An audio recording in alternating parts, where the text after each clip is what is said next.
এত গন্ডগোল পরে আপনারা কি চান দেশে?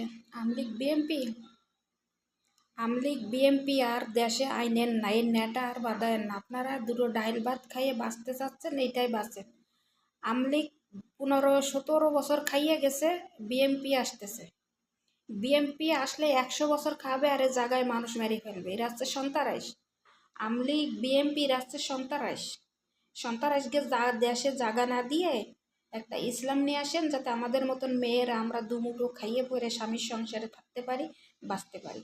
আমরা চাই জামাত। আমরা আমলিগ বিএমপি ছাত্রলীগ যুবলীগ কুত্তা লীগ আমাকে দরকার নাই।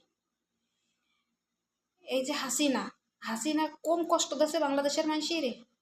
হাসিনা প্রতিবন্ধীকে টাকা মাইরে খাইছে, হাসিনা বয়স্ক মানুষের টাকা মাইরে খাইছে, হাসিনা একটা আলেমদের ফাঁসি দিয়েছে, কিন্তু চোর সুরটা হাসিনা পুষে রাখছে। চোর সুরটা কেন পুষে রাখেছে? চোর সুরটাই তাকে টাকা ইনকাম করে দিচ্ছে, আলেমুলা মাত্র টাকা ইনকাম করে দিচ্ছে না। এখন খালেদা জিয়ার সেই লাইনে আসতেছে, এরা চোর সুরটা পালতেছে আর আলেমগুলোর জেলখানায় করতেছে।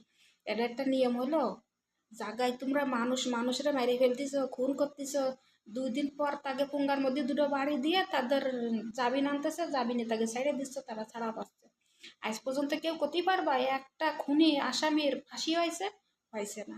ফাঁসি হয়েছে কাদের? আলেমদের। আলেমরা কি যত সব অপরাধ আলেমরা করেছে? আলেমরা না হলে তোমাদের মেয়েদের বিয়ে হচ্ছে না, আলেমরা না হলে তোমাদের ছেলেদের মুসলমানি হচ্ছে না, আলেমরা না হলে তোমাদের জানাজা হচ্ছে না। তোমরা কি চাচ্ছ দেশে? আমরা ভাই আমলিগ বিএমপি কোন চোর সুট্টা বদমাইশ সন্ত্রাস আমরা চাই না, আমরা চাই জামাত। ভিডিওটা ভালো লাগলে সবাই লাইক শেয়ার কমেন্ট করে একটু সাপোর্ট করবেন, আইডিটা সাবস্ক্রাইব করে দিবেন।